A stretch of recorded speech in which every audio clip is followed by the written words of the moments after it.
Hi friends, इस video में जो टॉपिक हम डिस्कस करेंगे वो है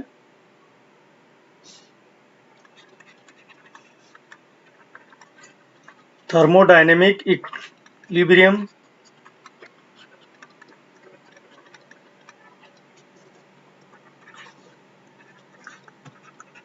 थर्मोडायनेमिक इक्विलिब्रियम प्रोसेस कि थर्मोडायनेमिक इक्विलिब्रियम प्रोसेस क्या है, मेनली प्रोसेस क्या है ये हम देखेंगे। जो थर्ड हम देखेंगे various types of process.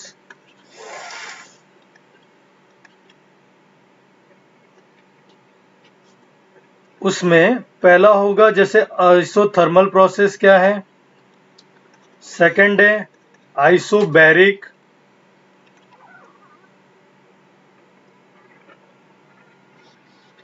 Third है आइसोकोरिक, चौथा है एडियाबैटिक,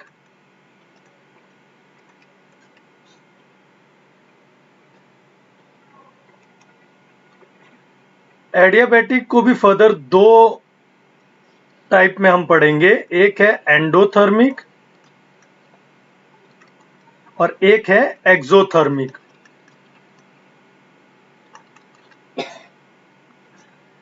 एंडोथर्मिक और एक्सोथर्मिक के बाद हम लोग जब देखेंगे फोर्थ पॉइंट, वो देखेंगे कि रिवर्सिबल एंड इरिवर्सिबल प्रोसेस।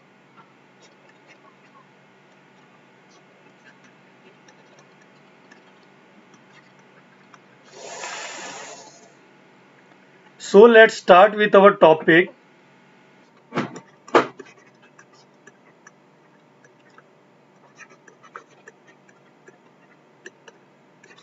तो सबसे पहले हमको समझना है कि थर्मोडायनेमिक इक्विलिब्रियम क्या है। देखिए, ये वर्ड समझना बहुत जरूरी है आपके लिए, इक्विलिब्रियम। तो इसके लिए चलिए मैं एक एग्जांपल ले लेता हूं। एग्जाम्पल ऐसा है कि कंसीडर करते हैं हम लोग कि गैस है और उसको हमने एक सिलेंडर के अंदर रखा है और उसके ऊपर मूवेबल पिस्टन है। मूवेबल पिस्टन वो होता है जो उस ऊपर या नीचे मूव कर सकता है उस सिलेंडर के अंदर, इस तरह से।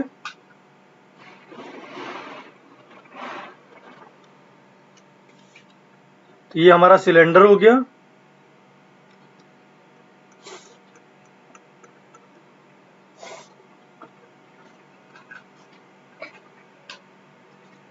और ये हो गया हमारा पिस्टन। तो इसके अंदर है गैस, ये हो गया हमारा सिलेंडर जिसके अंदर गैस भरी है, और ये हो गया हमारा मूवेबल पिस्टन। जो इनिशियल स्टेट पे अगर आप देखते हैं किसी भी चीज को, तो प्रेशर इसका P1 है, वॉल्यूम V1 है और टेम्परेचर T1 है। अब आप देखेंगे ये जो सिलेंडर है इसके अंदर जो गैस भरी है उसने अपना स्पेस ले लिया है पूरा, यहाँ पे, यहां से लेके आप देख लीजिए इधर पूरे में स्पेस लिया हुआ है गैस ने। और ये पिस्टन पहले तो मूव कर रहा था, अब आके स्टेबल हो गया है। मतलब अब ये पिस्टन आपको दिख रहा है स्टेबल, ये मूव नहीं कर रहा बिल्कुल भी। अब आप इसमें देखेंगे, ये देखिए, ये कंडीशन 1 है। देखिए ये कंडीशन हो गया पहला कि जैसे ही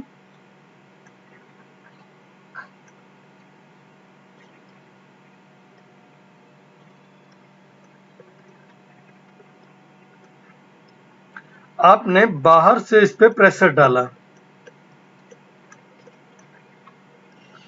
तो ये जो पिस्टन है ये थोड़ा सा नीचे मूव कर जाएगा यहां पे। और जैसे ही आप प्रेशर हटा देंगे,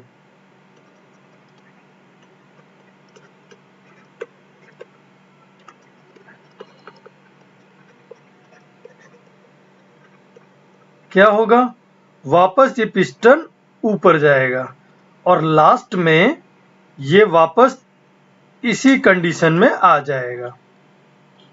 समझ रहे हैं? तो ये एक स्टेबल कंडीशन में आ जाएगा और इसी को हम कहते हैं कि ये आ गया है इक्विलिब्रियम में।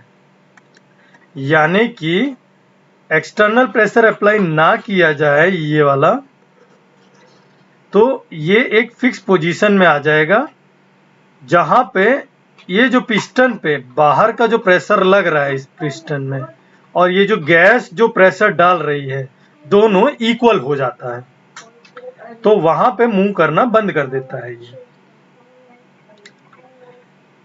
अब एक और एग्जांपल मैं इसी में ही बताता हूं आपको।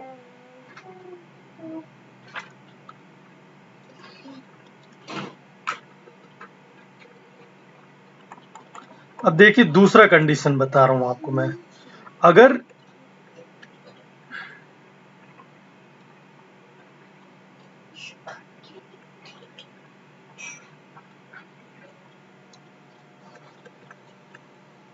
ये इसका इनिशियल स्टेट था, अगर इसमें हम थोड़ा सा हीट प्रोवाइड करते हैं तो जो गैस है वो क्या करेगी, एक्सपांड करेगी। अगर एक्सपांड करेगी तो ये जो है पिस्टन ये थोड़ा ऊपर मूव कर जाएगा यहां तक। अब इस कंडीशन में आप देख रहे हैं कि जो पहले था इनिशियल स्टेट में, अब क्योंकि ये बढ़ चुका है तो यहाँ पे जब हम इसके स्टेट फंक्शन देखेंगे, यानी कि वो पैरामीटर जो स्टेट पे डिपेंड करता है, ये हमने पिछले वीडियो में देखा था। इसका प्रेशर P2 हो जाएगा, वॉल्यूम V2 हो जाएगा और टेम्परेचर अगर इंक्रीज होता है तो T2 हो जाएगा। और हमको ये इजीली दिख रहा है कि V2 is greater than V1, क्योंकि अब वॉल्यूम यहां तक आ गया V2 और पहले इनिशियली यहां पे V1 था। और थोड़ी देर बाद आप देखेंगे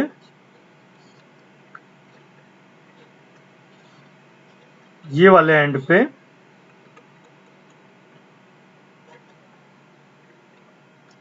पिस्टन यहां पे आके स्टेबल हो गया है, यानी कि रुक गया है, अब ऊपर और नहीं आ रहा। और इस कंडीशन में हम कहेंगे कि अब ये इक्विलिब्रियम में है। और इक्विलिब्रियम में हम जब मेजर करेंगे P2 V2 T2 आएगा, जो कि इसके पैरामीटर मेजर करके हम बता सकते हैं। इसमें अब देखिए मैं यही आपको बताना चाह रहा था कि इक्विलिब्रियम हमको समझना सबसे ज्यादा इंपॉर्टेंट है।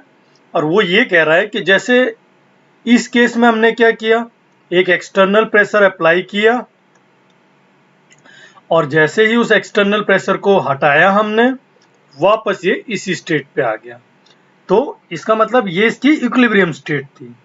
फिर इधर हमने क्या किया, यहां हमने इसको हीट दिया, हीट देने के बाद हमने उसको थोड़ी देर स्टेबलाइज होने दिया।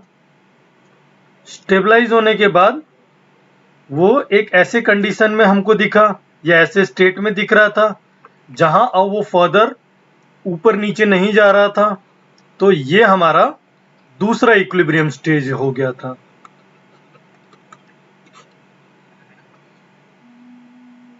अब आपको थोड़ा सा और क्लियर करने के लिए मैं एक चीज और बता रहा हूं। अगर यही कंडीशन हम लोग लेते हैं तो जब आप देख रहे हैं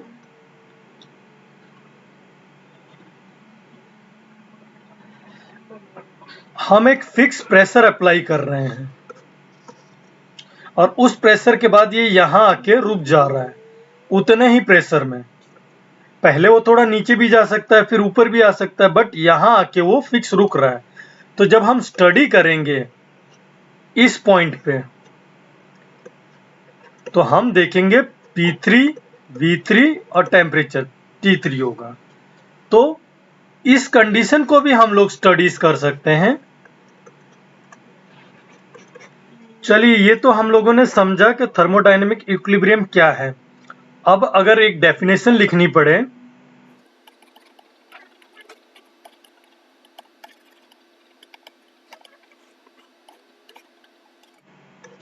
a system is said to be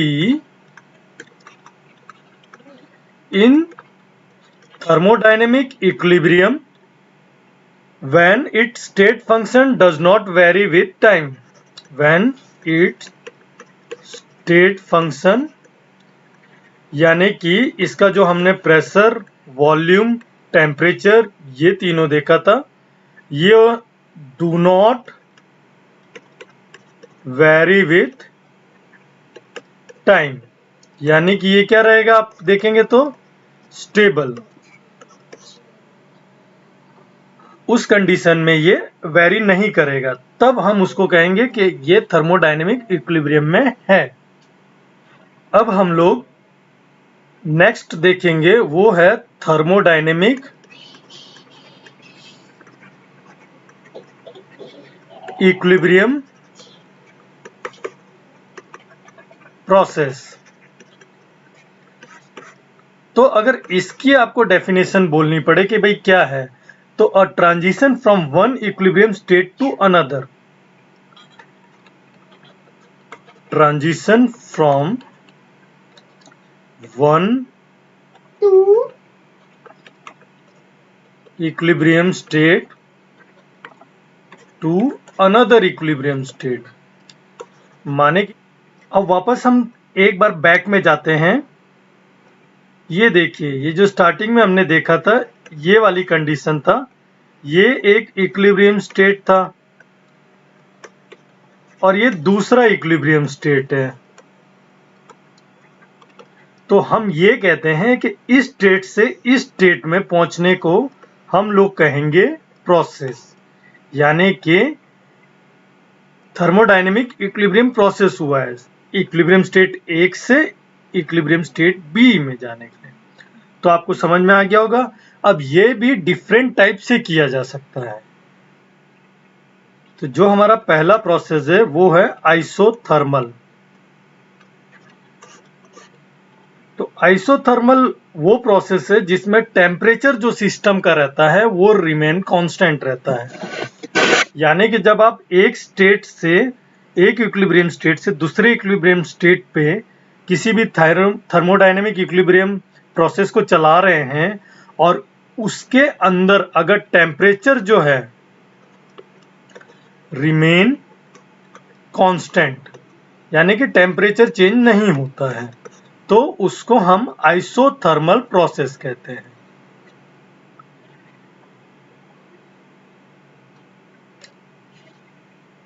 जैसे कि ये देखिए,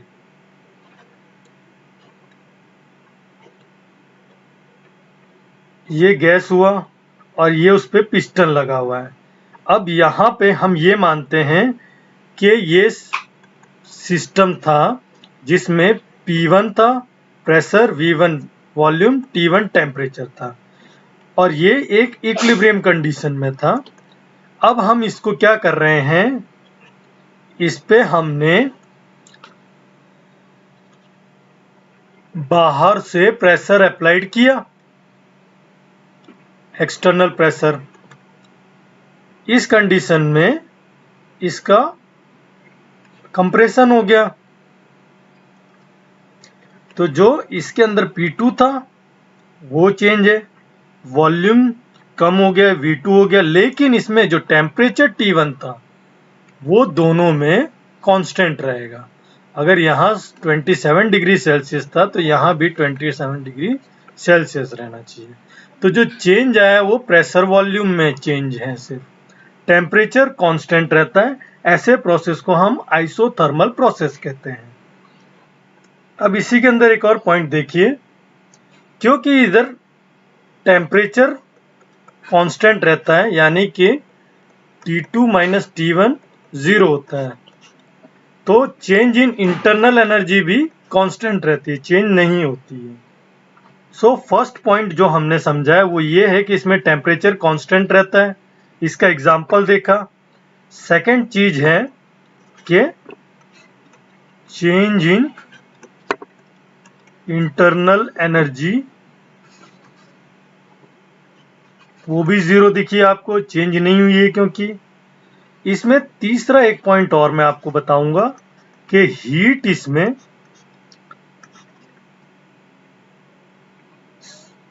सिस्टम से सराउंडिंग में भी जा सकती है और सराउंडिंग से सिस्टम में भी आ सकती है हीट। हीट चेंज हो सकता है। कई लोग ये समझते हैं कि हीट, जो मिसकॉन्सेप्ट है कि heat does not go anywhere. नहीं, राइट थिंग मैंने आपको बता दिया कि heat flow from system to surrounding, may be from surrounding to system, vice versa हो सकता है, खाली टेम्परेचर कांस्टेंट रहता है। सेकंड है हमारा isobaric process.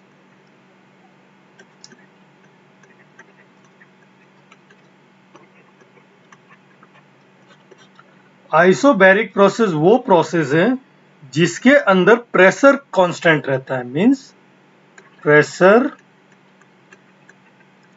Remain constant, pressure change नहीं होता है। यानी कि आप देखेंगे P1, V1, T1 है सिस्टम के अंदर, और अगर वो कन्वर्ट होता है दूसरे इक्विलिब्रियम पोजीशन में तो P1, V2, T2 रहता है। यानी कि change in pressure P2 minus P1 ये 0 होता है, प्रेशर चेंज नहीं होता है, इसमें सेम रहता है। देखिए प्रेशर 0 नहीं होता, मैं ऐसा नहीं बोल रहा, जो प्रेशर में चेंज आता है वो 0 रहता है। जैसे कि अगर हमने यहाँ 2 एटमॉस्फेरिक प्रेशर लिया है स्टार्टिंग में, तो सेकंड स्टेट में भी 2 एटमॉस्फेरिक प्रेशर ही है। अगर इन दोनों को आप माइनस करेंगे तो 0 आ जाएगा, लेकिन स्टार्टिंग में लीजिए आप इनिशियल स्टेट में या फाइनल स्टेट में, दोनों में प्रेशर 2 एटमॉस्फेरिक प्रेशर है। ज्यादातर ये जो प्रोसेस होते हैं ये हम देखते हैं ओपन कंटेनर में, लेबोरेटरी वगैरह में होते हैं जो केमिकल रिएक्शन। इसका एग्जांपल देखेंगे कि अक्सर जो केमिकल रिएक्शन है इन ओपन लेबोरेटरी, तो वो आइसोबैरिक होते हैं, क्योंकि जो एटमॉस्फेयर का प्रेशर होता है वो और जो अंदर रहता है वो दोनों प्रेशर सेम ही रहते हैं, क्योंकि ओपन है सिस्टम। अब हम थर्ड प्रोसेस की बात कर रहे हैं, वो है आइसोकोरिक प्रोसेस। देखिए ये समझिएगा, यहां जो है volume of the system remain constant, यानी कि वॉल्यूम रिमेन कांस्टेंट, वॉल्यूम में चेंज नहीं आता। अगर P1, V1, T1 इनिशियल है स्टेट पे और सिस्टम कन्वर्ट हुआ और फाइनल स्टेज पे जब हम देखेंगे तो P1 चेंज हो सकता है, V1 सेम रहता है, T2 चेंज हो सकता है। तो जो चेंज इन वॉल्यूम वो 0 है, मींस वॉल्यूम कांस्टेंट रहता है। इसका जब आप देखेंगे तो जो क्लोज्ड कंटेनर में केमिकल रिएक्शन देखते हैं हम, वो आइसोकोरिक होते हैं। अब हम लोग जो चौथा प्रोसेस देखने जा रहे हैं वो है एडियाबैटिक प्रोसेस। देखिए ये प्रोसेस बाकी तीनों प्रोसेस से कैसे डिफरेंट है कि इसमें जो होता है एक्सचेंज ऑफ हीट नहीं होता, means no exchange of heat. देखिए ये याद रखिएगा कि इस प्रोसेस में एक्सचेंज ऑफ हीट नहीं होता है बिटवीन किन के बीच में, सिस्टम जो हमारी स्टडीज है एंड सराउंडिंग।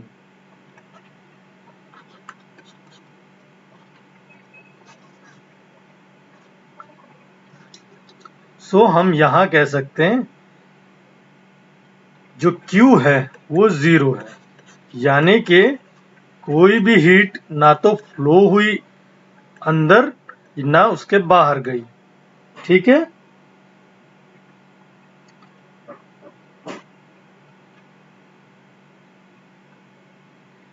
सो सिस्टम इसमें कंप्लीटली इंसुलेटेड होता है।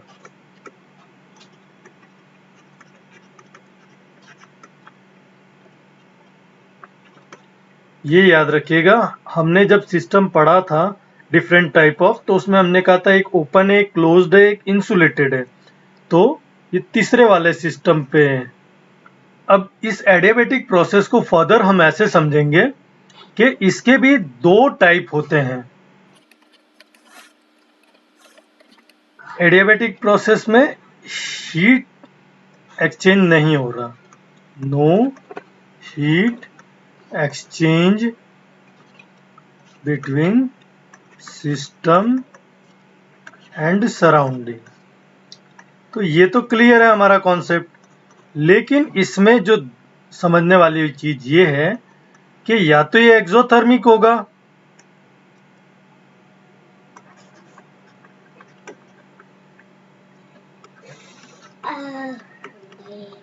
एक्सोथर्मिक यानी कि हीट इज रिलीज्ड, एक्सो मतलब बाहर, सो इसमें क्या होता है, हीट इज रिलीज्ड।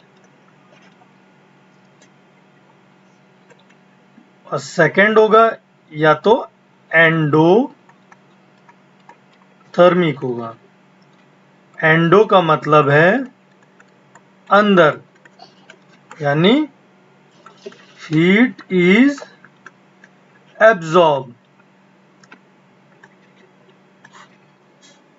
एक बार मैं आपको एक चीज वापस क्लियर कर रहा हूं, यहां पे हीट हमने कहा है Q इक्वल्स टू 0, और फिर हम कह रहे हैं हीट रिलीज हो रही है। तो जो भी हीट है वो सिर्फ सिस्टम के अंदर है, सराउंडिंग तक नहीं जा रही है। तो इस कंडीशन में जो सिस्टम का टेम्परेचर है, क्योंकि हीट बाहर निकली है, तो ये इंक्रीज हो जाएगा। एग्जाम्पल भी दे देता हूं मैं आपको इसका।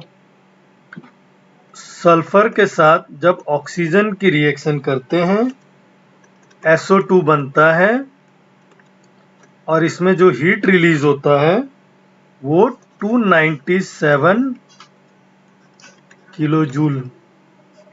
एंडोथर्मिक में क्या, हीट एब्जॉर्ब हो रहा है, यानी कि जो सिस्टम था हमारा, सिर्फ उसकी बात कर रहे हैं। सिस्टम से सराउंडिंग में हीट नहीं जा रहा है, ना वहां से आ रहा है। जो सिस्टम लिया है हमने, जिसके अंदर गैस भरा हुआ है, उसी के अंदर रिएक्शन हुआ है, जिसके कारण हीट उसने एब्जॉर्ब कर लिया है। और इस कारण से यहां पे जो टेम्परेचर होता है वो डिक्रीज हो जाता है। इसका अगर एक एग्जांपल आप देखेंगे, H2I2, हाइड्रोजन और आयोडीन का रिएक्शन हुआ है और बनाया है HI, और इस प्रोसेस में 52 किलो जूल हीट एब्जॉर्ब हुआ है। थोड़ा सा फर्दर देख लीजिए आप, क्योंकि टेम्परेचर में इंक्रीज आया है, तो यहां इंटरनल एनर्जी भी चेंज होगी। यहां भी देखिए टेम्परेचर डिक्रीज हुआ है, तो यहां भी इंटरनल एनर्जी में चेंज आएगा।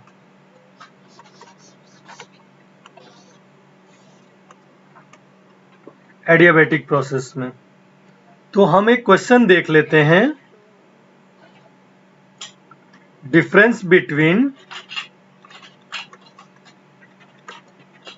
Isothermal and adiabatic process. तो ये अक्सर कॉमन क्वेश्चन बन जाता है।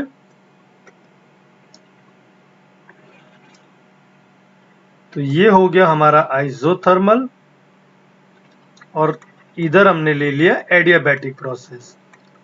तो जो पहला डिफरेंस है कि यहां पे क्या रहता है, टेम्परेचर कांस्टेंट रहता है, टेम्परेचर रिमेन कांस्टेंट होता है, no exchange of heat between system and surrounding. Second point इसमें हम लेते हैं heat flow from system to surrounding and vice versa, यानी कि सिस्टम से सराउंडिंग और सराउंडिंग से सिस्टम भी आ सकता है। समझ में आया? तो इस कारण से यहाँ जो हीट है वो कभी जीरो नहीं होगा, यानी कि हीट में चेंज आ रहा है सिस्टम सराउंडिंग के बीच, और इसमें इंसुलेटेड रहता है। सराउंडिंग के कंडीशन में आप देखें तो जो Q है वो चेंज है जो वो जीरो रहता है। थर्ड पॉइंट ले लीजिए, इसमें इंटरनल एनर्जी इसमें जीरो होती है। देखिए, क्योंकि इसमें टेम्परेचर होता है, जो चेंज आता है टेम्परेचर में वो जीरो होता है, और इस कंडीशन में आप देखेंगे जो चेंज आता है टेम्परेचर में वो जीरो नहीं होता है, टेम्परेचर में चेंज है। फोर्थ, जो इंटरनल एनर्जी है वो भी यहाँ जीरो होगा, यानी कि चेंज इन इंटरनल एनर्जी की बात कर रहे हैं हम। और यहाँ पे जो चेंज आ रहा है फोर्थ पॉइंट में वो जीरो नहीं है, यानी कि या तो इंक्रीज होगी या डिक्रीज होगी। अब हम लोग देख लेते हैं आगे रिवर्सिबल प्रोसेस और इरिवर्सिबल प्रोसेस।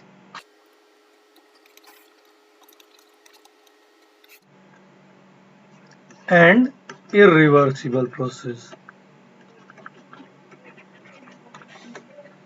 तो जब हम केमिकल रिएक्शन की बात करते हैं तो हम ये कहते हैं कि ए बी के साथ रिएक्टेंट है ए और बी, और ये प्रोडक्ट बना रहा है सी और डी। तो केमिकल रिएक्शन में जब हम लोग ये बात करते हैं तो ये देखते हैं कि अगर इक्विलिब्रियम स्टेट आ गया है, यानी कि ये एक रिवर्सिबल प्रोसेस है, जिसमें अगर यहाँ पे थोड़ा कंडीशन में चेंज डालेंगे तो प्रोसेस वापस आ जाएगी ए और बी में, और ए और बी में चेंज करेंगे कंडीशन में तो सी और डी की तरफ जाएगी। वैसा ही हम लोग देख रहे हैं थर्मोडायनेमिक के केस में कि अगर हम पिस्टन की बात कर रहे हैं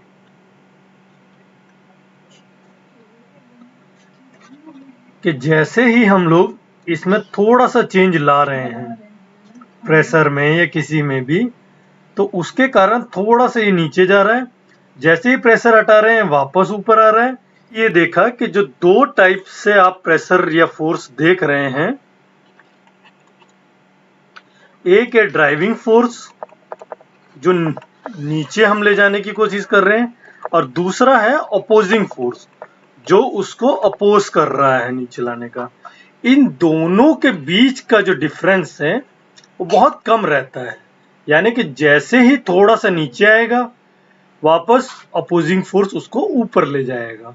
तो ये हम कह रहे हैं कि इक्विलिब्रियम स्टेट मेंटेन होने के बाद अगर थोड़ा सा प्रेशर ड्राइविंग अपन ला रहे हैं तो अपोजिंग भी उसी हिसाब से आ रहा है, और बार बार इक्विलिब्रियम कंडीशन में जो पिस्टन है वो ऊपर और नीचे हो रहा है, पिस्टन का मूवमेंट। सो जो फिफ्थ हमारा है रिवर्सिबल प्रोसेस, जहां पे driving force and opposing force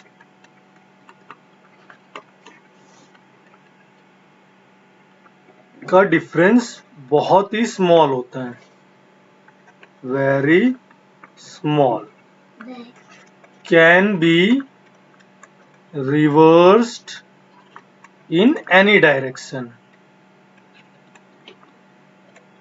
दोनों डायरेक्शन में रिवर्स किया जा सकता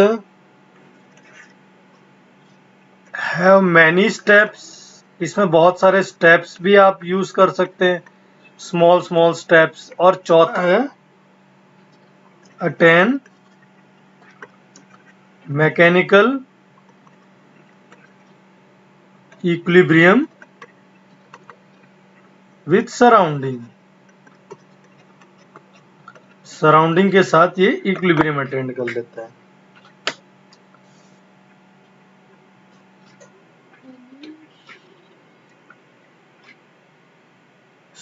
ये वीडियो काफी लंबी हो चुकी है, इसलिए हम इसमें यहीं तक टॉपिक देखेंगे। अब जो नेक्स्ट टॉपिक है वो हम अपने नेक्स्ट वीडियो में बनाएंगे।